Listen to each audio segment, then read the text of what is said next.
மிகவும் கடினமாக செயற்படும் போது சில எதிர்க்கட்சி உறுப்பினர்கள் கப்பல் ஒன்று வந்திருப்பதாக கூறுகின்றனர். அதில் 300 சிறுவர்கள் இருப்பதாகவும் தெரிவிக்கின்றனர். ரைனோ ரூஃபிங்கிடமிருந்து ரைனோ பிரீமியர் ரூஃபிங் தீர்வுகள். அவர்களை காப்பாற்ற என்ன செய்கின்றீர்கள் என வினவுகின்றனர். 300 சிறுவர்கள் என்றனர். தற்போது அவர்கள் பெரியவர்களாகிவிட்டார்களோ தெரியவில்லை.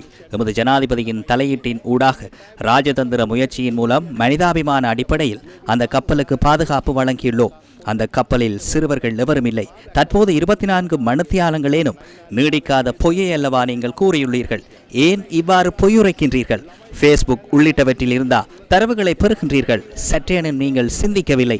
300 சிறுவர்கள் கப்பலில் இருந்ததாக பாம்பு தொலைக்காட்சியின் தொகுப்பாளர் கூறினார். சிறிது நேரத்தின் பின்னர் சிறுவர்கள் என்ற சொல்லை நீக்கி 300 பேர் என கூறினார். குற்றச்சாட்டை முன்வைத்த பாராளுமன்ற உறுப்பினர் முதலில் தெரிவித்த செய்தியை ஆதாரமாக கொண்டு மீது குற்றம் சாட்டினார். எனவே எமது பாராளுமன்ற முக்கியமான விடயம், உண்மையை கூற வேண்டிய இடம், அவசரமாக இங்கும் அங்கும் பகுதிகளை ஒன்று சேர்த்து கருத்துக்களை தெரிவிக்க வேண்டாம். ஒரு விடயத்தை வினவ விரும்புகின்றேன். தேசிய பாதுகாப்பு தொடர்பில் ஆராய்வதற்காக தேசிய பாதுகாப்பு பேரவையை கூட்டப்பட்டதாக அவர் தெரிவித்தார். கலந்துரையாடி அதற்கமைய தீர்மானங்கள் எடுத்ததாகவும் தெரிவித்தார். தேசிய பாதுகாப்பு தொடர்பில் கருத்து தெரிவிக்கும் நீங்கள் அமெரிக்காவின் நீர்மூழ்கி கப்பல் ஒன்று எமது பொருளாதார மண்டலத்துக்கு வருகை தந்ததை அறியவில்லையா? ஐரிஸ் டேனா எனப்படும் தாக்கி அளிக்கும் இயலுமை கொண்ட கப்பலின் மீது டொஃபிட்டோ தாக்குதல் நடத்தப்பட்டுள்ளது. தேசிய பாதுகாப்புக்கான தேவை அதிகமாக உணரப்படும் நிலையில் எமக்கு சொந்தமான கடலின் 48 கடல் மைல் தொலைவில் உள்ள கப்பலொன்றின் மீது தாக்குதல் நடத்தப்படுவதை அறிவதற்கான சர்வீஸ் ரேடார் வசதி இல்லையா? சுனோ பாய்ஸ் இல்லையா? கடலுக்கு அடியில் சென்று ஆராயும் தொழில்நுட்பங்களும் இல்லையா? சேட்டலைட் வசதிகளும் இல்லையா? 208 பேரை காப்பாற்றியதாக கூறினீர்கள். அது மிக சிறந்த விடயம். காப்பாற்றியமைக்காக எமது நன்றியை தெரிவிக்கின்றேன். ஐரிஸ் டேனா கப்பல் டொஃபிட்டோவின் தாக்குதலுக்கு உள்ளானது. இதனூடாக பாரிய சுற்றுச்சூழலுக்கு பாதிப்பு ஏற்பட்டுள்ளது. தெற்கு கடல் மார்க்கத்தில் உள்ள கடல்வாழ் உயிரினங்கள் தொடர்பில் நீங்கள் அறியவில்லையா? திமிங்கலங்கள், டால்பின்கள் எமது சுற்றுலாத்துறைக்கு பாரிய பங்களிப்பை நல்குகின்றன. மூழ்கிய கப்பலில் இருந்த எரிபொருள் தற்போது கடலை மாசுபடுத்தியுள்ளது. இது தொடர்பில் அரசாங்கம் எவ்வாறான நடவடிக்கைகளை எடுக்க உள்ளது? அது தொடர்பில் தெளிவுபடுத்துங்கள்.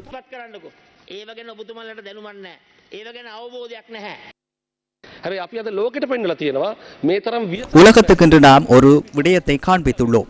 இவ்வாறான பாரிய அழிவு ஏற்பட்டுள்ள போதிலும் எவரையும் பாராது மனித நேயத்துக்கு முன்னுரிமை அளித்து செயற்படுகின்றோம் என்பதை நிரூபித்துள்ளோம். நாட்டின் கௌரவத்தை உயர்த்துவதற்கு ஜனாதிபதி நடவடிக்கை எடுத்தார். அது தொடர்பில் அரசாங்கம் என்ற வகையில் நாம் மகிழ்ச்சி அடைகின்றோம். நாம் இவ்வாறான பிரயத்தனங்களை செய்யும் போது எதிர்க்கட்சி என்ன செய்து கொண்டிருக்கின்றது? யுத்தம் நடந்து கொண்டிருக்கும் போது இவ்வாறு கருத்து தெரிவிக்கின்றீர்கள்.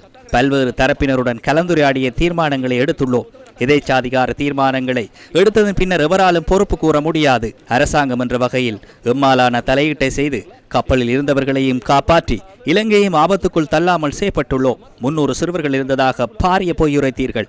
அதனை ஒரு பேசு பொருளாக்கி அரசாங்கம் அதற்கு எதிராக தலையீடு செய்யாது என்ற பிம்பத்தை உருவாக்கி அதற்கமைய அடுத்த திட்டத்தை தயாரித்தீர்கள். இவை அனைத்தையும் செய்து அதன் பின்னர் நீர்மூழ்கி எந்த வகையை சேர்ந்தது என வினவுகின்றீர்கள். டொபிட்டோ என்ற வகையை சேர்ந்தது என வினவுகின்றீர்கள். உயிரிழக்கும் மக்களின் நிலைமை தொடர்பில் நாம் ஆராய்ந்தோம் என்பதை நினைவில் கொள்ளுங்கள். இவர்கள் என்ன செய்து கொண்டிருக்கின்றனர் என எனக்கு விளங்கவில்லை. விளையாடி கொண்டிருக்கின்றனர். குறைந்தபட்சம் இந்த சந்தர்ப்பத்திலேனும் பொறுப்புடன் நடந்து கொள்ளுமாறு கோரிக்கை விடுக்கின்றேன். அதன் பின்னர் தாக்குதல் நடத்தப்படுவதை அறிந்திருக்கவில்லையா என வினவுகின்றனர்.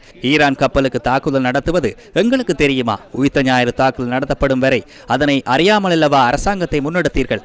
குறைந்தபட்சம் பாதுகாப்பு பேரவையேனும் அந்த சந்தர்ப்பத்தில் நீங்கள் கூட்டவில்லை. நாங்கள் ரகசியமாக அமைதியாக நாங்கள் எந்த பக்கமும் எடுக்காமல் நாங்கள் இருப்பது உண்மையிலே ஒரு வேதனைக்குரிய ஒரு விடயமாக காணப்படுகின்றது. ஆகையால் ஜனாதிபதி அவர்கள் கூறிய ஒரு விடயம் உண்மையிலே ஒரு வரவேற்கத்தக்க ஒரு விடயமாக இருந்தாலும் எதிர்காலங்களிலே நாங்கள் எதிர்நோக்கக்கூடிய அந்த சவால்களுக்கான எவ்வாறு நாங்கள் முகம் கொடுக்க போகின்றோம் என்பதையும் நாங்கள் சரியாக சிந்தித்து கட்சி, ஆளும் கட்சி, எதிர்கட்சி என்ற வேறுபாடு இல்லாமல் இந்த பிரச்சனைக்கான முகம் கொடுக்கின்ற ஒரு செயற்திட்டத்தை நாங்கள் சரியான முறையிலே முன்னெடுக்க வேண்டும் என்பதை இந்த இடத்திலே நான் கூறிக்கொள்கின்றேன். நாங்கள் அணிசேரா கொள்கையின் அடிப்படையிலே இன்று பயணித்துக் கொண்டிருக்கின்ற இந்த சந்தர்ப்பம். அது மாத்திரமல்ல, இங்கு எதிர்க்கட்சியில் இருக்கின்றவர்கள் தேர்தலை அடிப்படையாக கொண்டு, ஆகவே இந்த கட்சியோடு இந்த அரசாங்கத்தோடு இருக்கின்ற முஸ்லிம்களை மீண்டும் பிரித்துக் கொண்டு இவர்கள் எதிர்காலத்திலே அரசியல் நாடகம், எதிர்காலத்திலே வாக்குகளை பெற்றுக்கொண்டு இவர்களுடைய இருப்பை தக்க வைத்துக் கொள்ளலாம் என்று இவர்கள் நினைத்துக் கொண்டிருக்கிறார்கள். ஆகவே ஒருபோதும் நீங்கள் நினைப்பதை அடைந்துவிட முடியாது என்பதை இந்த சந்தர்ப்பத்திலே நான் கூறிக்கொள்ள விரும்புகின்றேன். அரசியல் லாபங்களை தேடுவதற்கான சந்தர்ப்பம் அல்ல இந்த இப்போது இருக்கின்ற சந்தர்ப்பம். கடந்த அரசாங்கத்தின் போது மேற்கொள்ளப்பட்ட மிக ஈனத்தனமான ஒரு செயல்தான் நாங்கள் அனைவரும் அறிந்த விடயம், கொரோனாவின் போது மேற்கொள்ளப்பட்ட நடவடிக்கைகள்.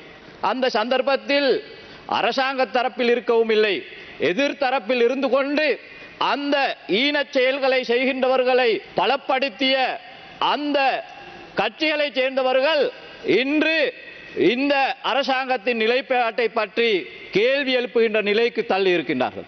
இத்தகைய இக்கட்டான சந்தர்ப்பங்களை அரசியல் லாபம் தேடுகின்ற சந்தர்ப்பங்களாக மாற்றி அதிலும் அரசியல் செய்கின்ற நான் நினைக்கின்றேன் நாம் மிக பொறுப்பாக செயற்பட வேண்டிய ஒரு கட்டத்தில் இருக்கின்றோம். நேற்றைய இரவு மேற்கொள்ளப்பட்ட நடவடிக்கையின் ஊடாக இந்த அரசாங்கம் எதனை சாதிக்க விரும்புகிறது, இந்த அரசாங்கத்தின் நிலைப்பாடு என்ன என்பதை முழு உலகுக்கும் மிக தெளிவாக உறுத்தி காட்டிய சந்தர்ப்பமாக அதனை சொல்லலாம்.